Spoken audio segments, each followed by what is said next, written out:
2011년도에 타이완과 중국이 FTA 비슷한 걸 체결을 해요. 일단 경제적으로는 통일을 하자.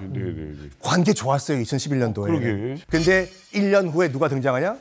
이분께서. 시진핑이 집권하면서 무슨 FTA고 나발이고 다 나는 대만을 흡수 통일하겠다. 그때부터 타이완과 그다음에 중화인민공화국의 양안 관계는 정말 악화일로에 빠집니다. 자, 지금까지 중국 대만 양안 관계사였습니다. 감사합니다. 너무 좋은 시간이었어요. 야, 무려 76년입니다. 이 중국과 대만이 계속 이 긴장 상태를 유지하고 있고 실제로 충돌이 있었고요. 자, 그런데 다들 그러잖아요. 언젠간 중국이 대만을 침공할 것이다. 대만을 가질 것이다. 이 충격적인 이야기의 시나리오가 발표가 됐는데요. 이 시나리오가 바로 미국 싱크탱크 기관이 발표한 가디언 타이거입니다. 네, 이 가디언 타이거 시나리오 작성에 이 미 정부 관계자 또 군 장교 등 최고 수준의 이제 군사 전문가들이 60여 명이나 참여를 했다고 합니다. 그런데요, 우리가 이 시나리오를 면밀하게 살펴봐야 될 이유가 하나 있어요. 중국 대만 전쟁이 결코 남의 나라 전쟁이 아니라 바로 우리와 직간접적으로 연결이 된다는 점인데요. 한국이 북한의 핵 공격을 감당해야 할 수도 있다. 중국과 대만이 전쟁을 시작한다라면. 그래서요, 국내 예능 최초로 이만갑이 이 시나리오를 CG 영상으로 구성해봤습니다. 가디언 타이거의 전쟁 시나리오는 2030년 중국의 대만 침공으로 시작됩니다. 대만 앞바다로 함대를 출격시킨 중국군, 대만 해역을 향해 미사일을 발사하는데요.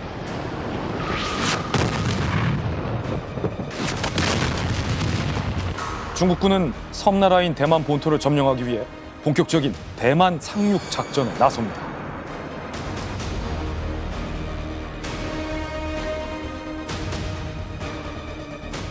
중국군의 무력 침공에 대만군도 자국 방어에 나서는데요. 중국군이 대만 본토로 상륙하는 걸 막기 위해 중국군을 필사적으로 요격합니다. 양측군의 팽팽한 전투로 인해 대만 본토 주변은 아수라장이 됩니다. 대만군이 격추에 성공한 덕분에 중국군 일부는 상륙에 실패하기도 했지만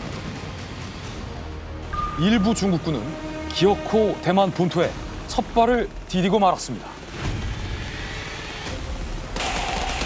중국의 공습에 대만 시민들은 이미 긴급 대피한 상황. 중국군과 대만군은 도심에서 시가전을 벌이기 시작합니다.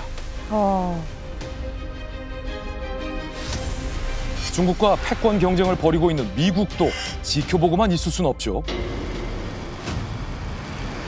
곧바로 미국은 중국 대만 전쟁에 개입하기로 결정.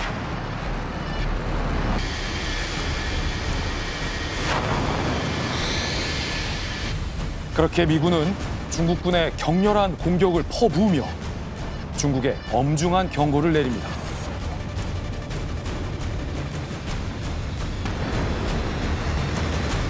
미국의 효과적인 공격으로 인해 중국의 대만 상륙 작전은 예상보다 지연되는데요.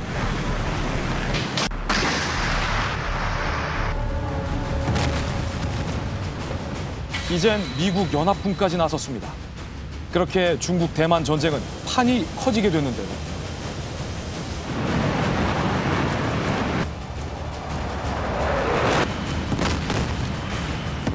점점 커지네. 끔찍하다. 이에 중국 역시 보복을 감행합니다. 주일 미군 기지를 향해 미사일을 발사한 거죠. 중국의 미사일은 주일 미군 기지를 성공적으로 타격했습니다. 그렇게 전선이 확대되자 중국은 한 나라를 끌어들이죠. 바로 중국이 손잡은 건 오랜 우방국인 북한. 이제 북한과 중국은 끈끈한 관계를 가시하며 핵심 군사 정보를 공유하기 시작하는데요. 한편 미국의 상황은 어떨까요? 미군은 대만 인근에서 다양한 전투작전을 계속해서 수행하고 있었는데요. 뿐만 아니라 일본 전역에 핵무기를 실을 수 있는 F-35를 배치. 그 이유는 핵 사용 가능성을 열어둠으로써 중국에 위협을 가하는 목적이었죠. 북한은 미국의 시선을 돌리기 위해 무인기를 보내 주한미군 시설을 타격합니다.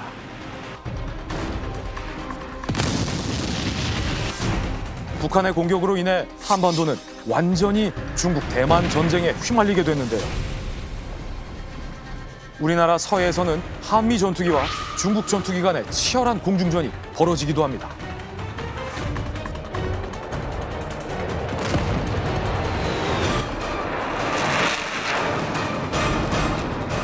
설상가상, 북한은 사상 최후의 결정을 내립니다. 바로 한국의 저위력 핵 공격을 감행한 겁니다.